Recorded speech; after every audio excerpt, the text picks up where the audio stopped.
حضرت سلمان فارسی رضی اللہ تعالیٰ عنہ فرماتے ہیں کہ جب میں نے کھجور ہاتھ میں لی تو خدا کی قسم ایسی کھجور پورے مدینہ میں موجود نہیں تھی۔ کون سی کھجور بتاؤں آپ کو؟ اجوا کھجور۔ آج بھی اجوا کھجور سب سے مہنگی کھجور ہے۔ اس سے پہلے مدینہ میں اجوا کھجور موجود نہیں تھی۔ قربان جائے سلمان فارسی رضی اللہ تعالیٰ عنہ پر کہ ان کے صدقے سے ہمیں اجوا کھجور حاصل ہوئی۔ ان کے صدقے سے اللہ تبارک و تعالیٰ نے اجوا کھجور کو جنت سے اتار دیا۔ تو آج کی اس ویڈیو میں ہم آپ کو بتائیں گے کہ اجوا کھجور دنیا میں کیسے آئی، اس کے پیچھے کا واقعہ کیا ہے۔ یہ واقعہ آپ لوگوں کو جاننا ضروری ہے، لہٰذا ویڈیو کو آخر تک ضرور دیکھیں۔ حضرت سلمان فارسی رضی اللہ تعالیٰ عنہ جب مدینہ میں آئے تو ان کے بارے میں یہ بتایا جاتا ہے کہ حضرت سلمان فارسی رضی اللہ تعالیٰ عنہ بہت لمبے چوڑے ہٹے کٹے تندرست آدمی تھے۔ جب حضرت سلمان فارسی رضی اللہ تعالیٰ عنہ مدینہ میں آئے تو ان کے بارے میں بتایا گیا کہ وہ مدینہ میں ایک یہودی آدمی کے غلام تھے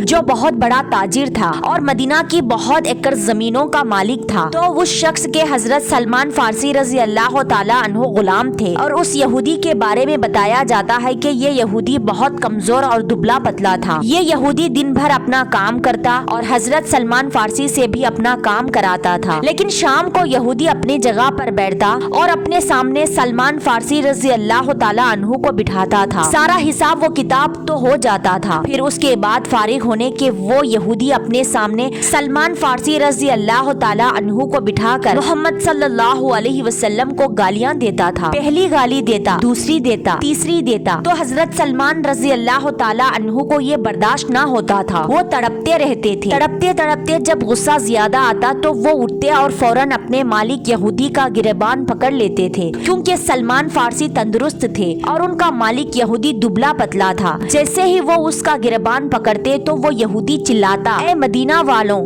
آ جاؤ اور دیکھو کہ یہ غلام اپنے آقا پر ہاتھ اٹھاتا ہے۔ اس کی آوازیں سن کر پورا محلہ جمع ہو جاتا اور سارے لوگ مل کر پھر حضرت سلمان فارسی رضی اللہ تعالیٰ عنہ کو مارتے تھے۔ پھر حضرت سلمان فارسی روتے روتے سو جاتے تھے۔ دوسرے دن کو پھر یہی معاملہ ہوا، تیسرے دن کو پھر یہی معاملہ ہوا، چوتھے دن کو پھر یہی معاملہ ہوا، یہاں تک کہ 4 مہینے گزر گئے۔ سلمان فارسی نے کیسے برداشت کیا ہوگا کہ روزانہ مار کھاتے اور مار کھا کر سو جاتے۔ 4 مہینے گزرنے کے بعد پھر ایک مرتبہ یہی معاملہ پیش آیا کہ یہودی بیٹھا ہوا تھا اور اس کے سامنے حضرت سلمان فارسی تھے، تو اس یہودی نے پھر محمد صلی اللہ علیہ وسلم کو ایسی نازیبا گالی دی کہ حضرت سلمان فارسی نے برداشت نہ ہوا۔ حضرت سلمان فارسی طاقتور تھے اور وہ یہودی دبلا پتلا تھا، تو حضرت سلمان نے اس یہودی کو ایک زور سے تھپڑ مارا تو وہ یہودی چلایا تو 400 یہودی جمع ہو گئے اور ان 400 یہودی نے حضرت سلمان فارسی کو مارا اور اتنا مارا کہ بدن کا کوئی ایسا ٹکڑا نہ تھا جس سے خون نہ ٹپکتا ہو۔ آج سلمان فارسی مار کھا کر اپنے گھر واپس نہیں گئے، بلکہ رات کے سناٹے میں حضور صلی اللہ علیہ وسلم کے پاس تشریف لے جا رہے تھے کہ دور سے حضور صلی اللہ علیہ وسلم کی نظر حضرت سلمان فارسی پر پڑی اور سلمان فارسی کی نظر حضرت محمد صلی اللہ علیہ وسلم پر پڑی، تو وہیں سے سلمان فارسی نے رونا شروع کر دیا۔ اتنا تندرست آدمی رو رہا ہے، اس کا پورا بدن خون سے لہولہان، تو یہ دیکھ کر حضور نے فرمایا کہ اے سلمان کیا ہوا، کیا کہیں گر گئے، کہیں چوٹ لگ گئی؟ تو حضرت سلمان فارسی نے کہا، اے اللہ کے رسول، میں نے 4 مہینے سے ایک بات چھپائی، آپ کو بتائی نہیں، اور پھر پورا واقعہ سنا ڈالا۔ کہا آپ کی محبت میں مار کھا کر آیا ہوں، 400 یہودیوں نے مجھے مل کر مارا ہے۔ یہ سن کر ہمارے حضور صلی اللہ علیہ وسلم کی آنکھوں میں آنسو آئے اور خود حضور صلی اللہ علیہ وسلم لوٹے میں پانی لے کر آئے اور کہا کہ اے سلمان بیٹھا رہے، آج تیرا زخم دھلانے والا تیرا نبی ہوگا، سبحان اللہ۔ تو حضرت سلمان فارسی رضی اللہ تعالیٰ عنہ کانپنے لگے اور کہنے لگے، اللہ کے رسول، میرا خون آپ کے ہاتھوں میں اچھا نہیں لگے گا۔ تو ہمارے نبی نے کہا کہ یہ میرا حکم ہے، اگر تو محبت میں سچا ہے تو بیٹھا رہے۔ پھر اس کے بعد حضور صلی اللہ علیہ وسلم نے حضرت سلمان فارسی کے تمام زخموں کو دھو ڈالا۔ حضرت سلمان فارسی کا بدن کیسا چمکتا ہوگا۔ پھر اس کے بعد حضرت سلمان فارسی फारसी से हुजूर सल्लल्लाहु अलैहि वसल्लम ने फरमाया कि ऐ सलमान, वो तेरा आका है और तू उसका गुलाम है, उसका तेरे ऊपर हक है, जा तू चला जा और उसकी खिदमत कर, पर जाने से पहले मेरी 3 बातें सुनता जा। कि नंबर 1, ऐ सलमान, सारे लोग जन्नत का इंतजार करते हैं पर जन्नत तेरा इंतजार कर रही है। दूसरी बात, हमारे हुजूर सल्लल्लाहु अलैहि वसल्लम ने फरमाया कि ऐ सलमान, तुम फिक्र मत करना, आज से मैं तेरा बन गया और तुम मेरे हो गए। आज के बाद जब मेरा नाम लिया जाएगा तो साथ में तेरा भी नाम लिया जाएगा। सुबहान अल्लाह। हजरत सलमान फारसी हुजूर के अहल व अयाल में दाखिल हो गए। तीसरी बात, हुजूर सल्लल्लाहु अलैहि वसल्लम ने फरमाया कि सलमान जाओ, वो तुम्हारा मालिक है, लेकिन अब कैसे, अगर वो मुझे गाली दे तो तुम सब्र करना, गुस्सा मत करना, अल्लाह रास्ता निकाल देगा। हजरत सलमान फारसी रजी अल्लाह ताला अन्हु फिर अपने मालिक के पास वापस चले जाते हैं। फिर रोज के मुताबिक यही मामूल होता है कि पहला दिन गुजर गया, फिर उसने गाली दी, दूसरा दिन गुजर गया, उसने गाली दी, तीसरा दिन, चौथा दिन। जब उसने गाली दी तो हजरत सलमान फारसी रजी अल्लाह ताला अन्हु से बर्दाश्त ना हुआ, खड़े हो गए। फिर उन्होंने एक जोर का थप्पड़ अपने मालिक के और उसका वो मालिक यहूदी जमीन पर गिर गया। फिर 400 यहूदी आए और सब ने मिलकर हजरत सलमान फारसी को मारा। के बाद हजरत सलमान फारसी नबी करीम सल्लल्लाहु अलैहि वसल्लम के पास तशरीफ ले गए तो हुजूर सल्लल्लाहु अलैहि वसल्लम ने फरमाया कि सलमान आज फिर मार खा के आ गया। हजरत सलमान फारसी ने पूरी दास्तान सुना दी तो हुजूर ने कहा कि मैंने तुझसे कहा था सब्र करना, तूने सब्र नहीं किया। तो हजरत सलमान फारसी ने कहा, ऐ अल्लाह के रसूल, आप कहेंगे कि सब्र कर, मैं सब्र करूंगा, लेकिन अगर कोई आपको गाली देगा तो सलमान का ईमान जोश मारेगा और सब्र ना हो सकेगा। ऐ मेरे नबी, आप मुझे पर भेजे गए, मैं सब बर्दाश्त करूंगा, अगरचे वो मेरे जिस्म के टुकड़े टुकड़े कर दे, ये भी बर्दाश्त करूंगा, लेकिन अगर वो आपको गाली देगा तो ये बर्दाश्त नहीं करूंगा, उसको फिर मैं थप्पड़ मारूंगा। तो हुजूर सल्लल्लाहु अलैहि वसल्लम समझ गए सलमान सब कुछ बर्दाश्त करेगा लेकिन हुजूर के खिलाफ कुछ बर्दाश्त नहीं करेगा। तो फिर हुजूर सल्लल्लाहु अलैहि वसल्लम ने हजरत सलमान को अपने पास बुलाया और कहा कि सलमान, तू अपने मालिक के पास जा और अब सब्र मत करना और जाकर उससे ये कहे कि तू क्या मांगता है मांग और मुझे आजाद कर दे। ऐ सलमान, वो जो भी मांगे मुझे आकर बताना, वो तू नहीं देगा मैं दूंगा, मैं तुझे इस यहूदी के गुलामी से आजाद करूंगा। ये सुनकर हजरत सलमान फारसी रजी अल्लाह ताला अन्हु बहुत खुश हो गए और खुशी खुशी अपने मालिक यहूदी के पास गए और जाकर उसको उठाया और कहा कि मांग, तू क्या मांगता है, अब तेरी गुलामी गई, मेरे नबी की गुलामी आ गई, मुझे अपने नबी के गुलामी में जाना है। उस यहूदी ने कहा, तू मुझे क्या देगा, तू तो फकीर आदमी है, तेरे पास ना कोई दिरहम है ना दिनार है, तू मुझे क्या देगा। तो उस पर हजरत सलमान फारसी ने कहा कि मैं नहीं दूंगा, तू मांगता जा, मेरे पीछे मेरे नबी तुझे देते जाएंगे। तो वो यहूदी समझ गया कि उसके नबी ये बात कह सकते हैं, क्योंकि यहूदी इस बात को जानते थे कि वो नबी हैं। उनकी किताब तौरात में ये बात लिखी हुई थी कि आखिरी जमाने एक नबी आएंगे और वो हुजूर सल्लल्लाहु अलैहि वसल्लम को ऐसे पहचानते हैं जैसा कि वो अपने बेटों को पहचानते, लेकिन वो उन पर ईमान नहीं लाते थे। यहूदी बड़ा चालाक था, वो समझ गया कि उनके नबी जो हैं वो सब कुछ कर देंगे। उस यहूदी ने कहा कि चल सलमान, मेरे साथ चल, और वो उनको अपनी जमीन पर ले गया। उस मालिक यहूदी की जमीन वो मदीना पाक की बहुत बड़ी जमीन, और उसने वहाँ ले जाकर हजरत सलमान फारसी से कहा, अगर तू आजाद होना चाहता है तो फिर मेरी शर्तें सुन। मुझे इस जमीन पर 3 दिन और 3 रातों में खजूर की 300 दरख्तें चाहिए। दूसरी शर्त, खजूर पकी होनी चाहिए, और तीसरी शर्त, ऐसी खजूर होनी चाहिए जो पूरे मदीने में कहीं ना मिलती हो। अगर ये हो गया तो तू आजाद, और अगर ये नहीं हुआ तो तू रोज ऐसे ही मेरी गुलामी करेगा जैसा कि रोज करता आ रहा है। ये कहकर यहूदी चला गया और हजरत सलमान फारसी ये सुनकर वही जमीन पर बैठ गए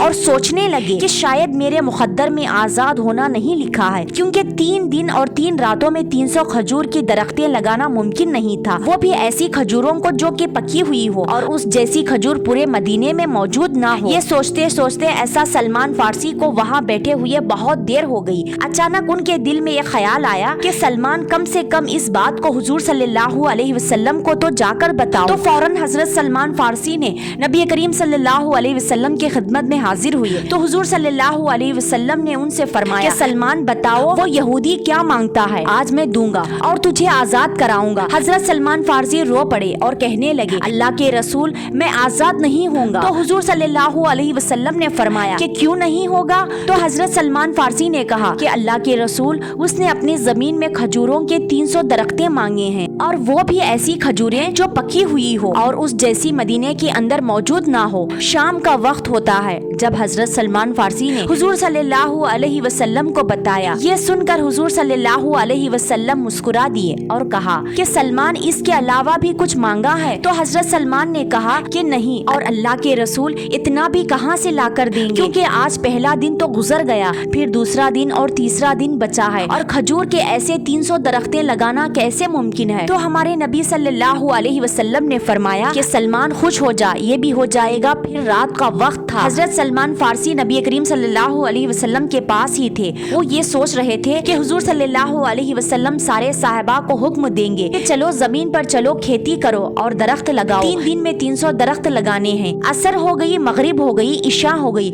हुजूर सल्लल्लाहु अलैहि वसल्लम अपने कामों में मशरूफ थे। हजरत सलमान फारसी कहते हैं कि आपने मेरी तरफ देखना भी मुनासिब नहीं समझा। हुजूर सल्लल्लाहु अलैहि वसल्लम के कंधे पर हाथ रखा और हिलाया और कहा कि अल्लाह के रसूल मैं आपको याद हूँ। तो हुजूर सल्लल्लाहु अलैहि वसल्लम ने फरमाया क्या हुआ। तो सलमान ने कहा कि 300 दरख्त। तो आप सल्लल्लाहु अलैहि वसल्लम ये सुनकर मुस्कुराए और कहा कि हाँ सलमान चल मेरे साथ चल, जमीन कहाँ है मुझे जमीन पर ले चल। रात के अंधेरे में हुजूर सल्लल्लाहु अलैहि वसल्लम और सलमान फारसी उस जमीन पर गए। हजरत सलमान फारसी कहते हैं कि जाने से पहले मैं कुल्हाड़ी ढूंढने लगा ताकि जाकर उस जमीन को खोदूं। तो हुजूर सल्लल्लाहु अलैहि वसल्लम ने फरमाया कि सलमान क्या कर रहे हो। तो उन्होंने कहा कि कुछ सामान ले रहा हूँ। तो हुजूर ने कहा कि नहीं बस चलो। दोनों हजरत उस जमीन पर पहुँचे जाते हैं। तो हजरत सलमान कहते हैं कि ये जमीन है और इस जमीन में 300 दरख्त लगाने तो ये सुनकर हुजूर सल्लल्लाहु अलैहि वसल्लम मुस्कुराए और कहा कि सलमान तेरे पास कोई चादर है। तो हजरत सलमान ने कहा अल्लाह के रसूल हाँ ये है। तो आप सल्लल्लाहु अलैहि वसल्लम ने कहा कि चादर बिछाओ और सो जाओ। तो हजरत सलमान फारसी ने कहा अल्लाह के रसूल आप अकेले खेती करोगे। तो हुजूर सल्लल्लाहु अलैहि वसल्लम ने कहा कि नहीं सलमान तू भी सो जा और मैं भी सो जाऊंगा। तो हजरत सलमान को फिक्र थी। कहा अल्लाह के रसूल अगर हम दोनों सो जाएंगे तो फिर काम कौन करेगा और वो 300 दरख्त वो कैसे होंगे, मैं आजाद कैसे होऊंगा। और आप कहते हैं कि सलमान चादर बिछा और सो जा। तो हुजूर ने कहा कि चादर बिछाओ हम दोनों भी सो जाते हैं। जिब्राइल अपनी जमात के साथ आएंगे और काम करके चले जाएंगे। सुभान अल्लाह। हजरत सलमान फारसी ने कांपते हुए हाथों से चादर बिछाई और फरमाते हैं कि मुझे तो नींद नहीं आई और हुजूर सल्लल्लाहु अलैहि वसल्लम सो गए। फिर बीच में हुजूर सल्लल्लाहु अलैहि वसल्लम की आंख खुली तो आपने देखा कि सलमान जाग रहा है। तो आपने कहा कि सलमान क्या कर रहे हो। तो उन्होंने कहा अल्लाह के रसूल अभी तक तो जिब्राइल नहीं आए हैं और ना ही कोई काम शुरू हुआ है। तो हुजूर सल्लल्लाहु अलैहि वसल्लम ने फरमाया कि सलमान सो जा, जो मैं देखता हूँ वो तू नहीं देख पाएगा। फिर हुजूर सल्लल्लाहु अलैहि वसल्लम ने अपने हाथ हजरत सलमान के सर पर रखा। हजरत सलमान फारसी फरमाते हैं कि मुझे ऐसी ठंडक महसूस हुई कि मैं सो गया और फरमाते हैं कि मैं बहुत देर सोता रहा। जब मेरी आंख खुली तो हुजूर सल्लल्लाहु अलैहि वसल्लम मेरे पास नहीं थे। मैंने इधर उधर देखा, मुझे हुजूर नजर नहीं आए। फिर कहते हैं कि मुझे रोने की आवाज आई। तो मैंने देखा कि दूर हुजूर सल्लल्लाहु अलैहि वसल्लम सजदे में रो रहे हैं। लंबा होकर सोए। फिर सलमान फारसी हुजूर के पास गए और जाकर कहा अल्लाह के रसूल तो मुझे भी उठा देते। तो उस पर हुजूर सल्लल्लाहु अलैहि वसल्लम ने फरमाया कि सलमान एक वो तेरा आका था जो तुझे सोने नहीं दिया था और आज मैं तेरा आका हूँ तो मैं तुझे चैन की नींद सुलाऊंगा। जा और जाकर सो जा और फजर के वक्त मैं तुझको उठा दूंगा। हजरत सलमान फारसी कहते हैं कि मैं गया और फिर जाकर सो गया। फिर फजर का वक्त हुआ तब सलमान फारसी सो रहे हैं और इधर हुजूर सल्लल्लाहु अलैहि वसल्लम ने आजान दी। आजान सुनकर हजरत सलमान फारसी उठ गए और हुजूर सल्लल्लाहु अलैहि वसल्लम के पास जाकर कहा अल्लाह के रसूल क्या हुआ। तो हुजूर सल्लल्लाहु अलैहि वसल्लम ने कहा कि चल मेरे साथ जमीन के दूसरे किनारे पर। जाकर देखा तो हजरत सलमान फारसी रोने लगे, क्योंकि इसलिए कि खजूर के 100 दरख्त लग चुके थे। तो हजरत सलमान फारसी ने कहा कि अल्लाह के रसूल 100 दरख्त तो लग चुके, लेकिन 300 दरख्त थे। तो हुजूर सल्लल्लाहु अलैहि वसल्लम ने कहा, सलमान अब हम यहाँ से नमाज पढ़कर जाएंगे और जोहर के वक्त वापस आएंगे तो अल्लाह के हुक्म से 300 दरख्त लग चुके होंगे। नमाज पढ़कर ये लोग चले गए और फिर जोहर के वक्त हजरत सलमान फारसी वापस आए और दरख्तों को गिनना शुरू कर दिया। 1 2 3 200 300 सारे दरख्त लग चुके थे। ये देखकर हजरत सलमान फारसी बहुत खुश हुए और सारे खजूरें कैसी पकी हुई। हजरत सलमान फारसी फरमाते हैं कि जब मैंने खजूर हाथ में ली तो अल्लाह की कसम ऐसी खजूर थी जो कि पूरे मदीने में नजर नहीं आती थी। और वो कौन सी खजूर थी? अजवा खजूर। अजवा खजूर इससे पहले मदीने में मौजूद नहीं थी। कुर्बान जाए हजरत सलमान फारसी पर, तो उनके सदक़े में अल्लाह ताला ने हमें अजवा खजूर जन्नत से उतार दी। अब हजरत सलमान फारसी की खुशी का ठिकाना नहीं रहा। वो दौड़ते दौड़ते अपने मालिक यहूदी के पास गए और जा कर के कहा कि चल मेरे साथ चल अपनी जमीन पर और अपने खजूरों के दरख्त देख। हजरत सलमान फारसी जब उसको जमीन पर लेकर गए तो उस यहूदी ने कहा कि ये तो मुझे अपनी जमीन लगती ही नहीं है, मेरी जमीन तो बिल्कुल खाली ही पड़ी थी। तो हजरत सलमान फारसी ने कहा कि तेरी हो या तेरे अब्बा की हो, पर मैं आजाद हो गया। हजरत सलमान फारसी ने अपनी चादर उठाई और कंधे पर डालकर दौड़ते दौड़ते हुजूर सल्लल्लाहु अलैहि वसल्लम की खिदमत में हाजिर हुए और नारा तकबीर लगाते हुए कहा कि अल्लाह के रसूल मैं आजाद हो गया, इस यहूदी के गुलामी से आजाद होकर मैं आपके गुलामी में आ गया। तो हुजूर सल्लल्लाहु अलैहि वसल्लम ने फरमाया कि जा सलमान, मैंने भी तुझको आजाद किया। तो हजरत सलमान फौरन गमजदा हो गए। कहा अल्लाह के रसूल आजाद कर दिया तो आपने कहा कि जाओ खुशी मनाओ। तो हजरत सलमान फारसी ने कहा कि अल्लाह के रसूल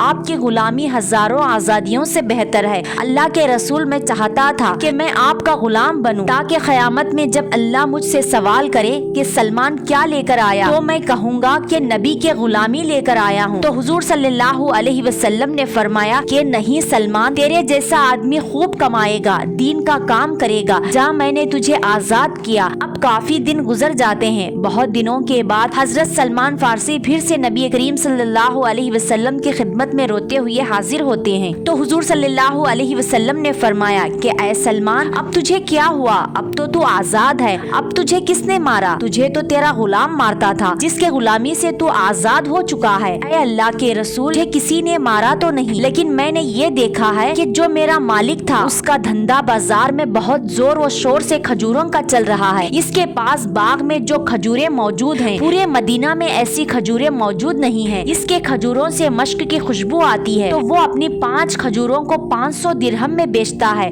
अल्लाह के रसूल, मैं इसलिए रोता हूँ कि उसको मेरे सदक़े में खजूरें मिली तो वो और ज्यादा मालदार हो गया और खजूरें खाता वो है। तो हुजूर सल्लल्लाहु अलैहि वसल्लम ने फरमाया कि सलमान रो मत, रोना बंद कर दे, आज वो उसका बाग है, कुछ दिन गुजर जाएंगे तो इस बाग का मालिक तू बन जाएगा। तो ये सुनकर हजरत सलमान फारसी सोचने में पड़ गए कि मैं गरीब इंसान इतनी बड़ी एकड़ जमीन का मालिक कैसे बन जाऊंगा। अभी हजरत सलमान फारसी ये सोच रहे थे कि इतने में हजरत जिब्राइल अलैहिस्सलाम हुजूर सल्लल्लाहु अलैहि वसल्लम के पास एक आयत लेकर नाजिल हुई और कहा कि अल्लाह के रसूल, ये आयत आप हजरत सलमान को सुना दे कि ये आयाम लोगों के दरमियान उलट पलट होते रहते हैं। ये अल्लाह की कुदरत है कि अल्लाह ताला सुबह के मालदार को रात में गरीब बना दे, सुबह के मोमिन को रात में काफिर बना दे। ये अल्लाह की कुदरत है। ऐसे ही दिन गुजरते चले गए। फिर गज़वा खैबर हुआ। गज़वा खैबर की तारीख में ये है कि पूरा का पूरा गज़वा खैबर मुसलमान ने फतह कर लिया। तो वहाँ की सारी जमीन मुसलमानों के कब्जे में आ गई और जितने भी यहूदी थे वो सब के सब कैद कर लिए गए। भेड़ियां पहनाकर हुजूर सल्लल्लाहु अलैहि वसल्लम के सामने लाकर खड़े कर दिए गए। तो उन यहूदियों के अंदर वो यहूदी भी मौजूद था जो हजरत सलमान का मालिक था। तो हुजूर सल्लल्लाहु अलैहि वसल्लम ने फरमाया कि सलमान कहाँ है? तो हजरत सलमान ने कहा कि अल्लाह के रसूल,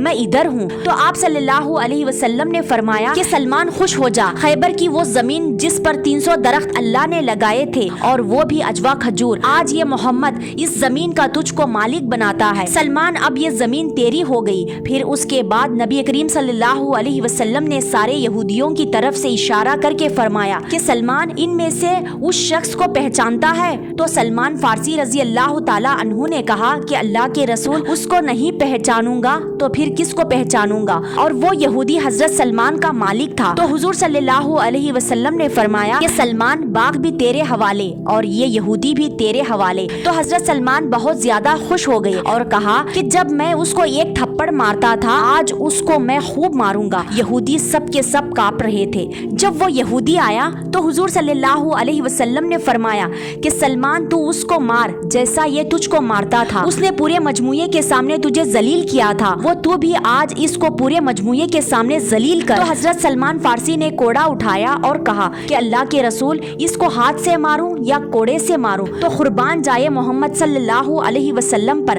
آپ نے حضرت سلمان کے ہاتھ سے کوڑا لیا اور کہا مار جیسا تو مار سکتا ہے اور ذلیل کر جیسا تو ذلیل کر سکتا ہے، لیکن اگر میری رائے پوچھتا ہے تو میں کہتا ہوں کہ تو اس کو اللہ کے واسطے معاف کر دے، اور نہ کوڑے سے مار اور نہ ہاتھ سے مار، اس کو گلے لگا لے اور معاف کر دے، اس لیے کہ اگر تو نے اس کی مار کھائی ہے تو تو نے اس کی روٹی بھی تو کھائی ہے۔ یہ سن کر حضرت سلمان فارسی رضی اللہ تعالیٰ عنہ کانپنے لگی، اور حضرت سلمان فارسی رضی اللہ تعالیٰ عنہ کانپتے ہوئے جا کر اس یہودی کو گلے لگا لیا۔ یہودی گلے لگ کر روتا رہا۔ پھر اس کے بعد حضرت سلمان رضی اللہ تعالیٰ عنہ حضور صلی اللہ علیہ وسلم کے گلے لگ کر روتے رہے، اور وہ یہودی اتنا رویا کہ تھوڑی دیر میں اس نے کہا کہ اشہد ان لا الہ الا اللہ واشہد ان محمد رسول اللہ۔ تو ہمارے حضور صلی اللہ علیہ وسلم نے فرمایا کہ یہودی تو صحابی بن گیا۔ تو اس نے کہا کہ میں نے سلمان کی رحمت کو دیکھ کر کلمہ پڑھا کہ جب سلمان اتنی رحمت والا ہے تو اس کا نبی کتنی رحمت والا ہوگا، جب نبی اتنی رحمت والے ہوں گے تو ہمارا پیدا کرنے والا کتنا رحمت للعالمین ہوگا۔ تو فوراً اس یہودی نے کہا کہ اے نبی تو گواہی بن جا کہ میں مسلمان ہو گیا، اور وہ یہودی زمین پر گرا، اس کی تاب نہ لا سکا اور اسی وقت اللہ کو پیارا ہو گیا۔ تو حضور صلی اللہ علیہ وسلم نے فرمایا کہ سلمان اپنے آقا کی قسمت تو دیکھ کہ اس نے ایک بار بھی اللہ کو سجدہ نہیں کیا، اور میں دیکھ رہا ہوں کہ اس کی روح جنت میں گھوم رہی ہے۔ تو اس واقعے پر قرآن کریم کے اندر 25ویں پارے میں ایک آیت اتاری ہے، وہ آیت صرف سلمان رضی اللہ تعالیٰ عنہ کے لیے نہیں بلکہ پورے امت کے لیے تھی، اور وہ یہ ہے کہ اللہ نے فرمایا کہ جو صبر کر لے اور معاف کر دے یہ بڑی ہمت والا کام ہے۔ سلمان فارسی نے صبر بھی کیا، معاف بھی کیا۔ تو پیارے دوستوں، اگر ہم بھی صبر کر لیں گے اور لوگوں کو معاف کر دیں گے تو انشاءاللہ ہماری روح بھی جنت میں گھومے گی، جنت بھی ہمارا مقدر ہوگی۔ تو یہ تھا حضرت سلمان فارسی رضی اللہ تعالیٰ عنہ کا واقعہ، جس کی وجہ سے اجوا کھجور اللہ تبارک و تعالیٰ نے جنت سے اتار دی ہے، اور آج بآسانی ہم اجوا کھجور کو کھا سکتے ہیں۔ آخر میں اللہ تبارک و تعالیٰ سے دعا ہے کہ اللہ پاک ہم سب کو صحابہ کرام کی طرح حضور صلی اللہ علیہ وسلم سے محبت کرنے والا بنائے، اور جیسے حضور اور سلمان فارسی کی محبت تھی، رحمت تھی، ایسے ہی ہمیں بھی دوسروں پر رحم کرنے والا اور معاف کرنے والا بنائے۔ آمین۔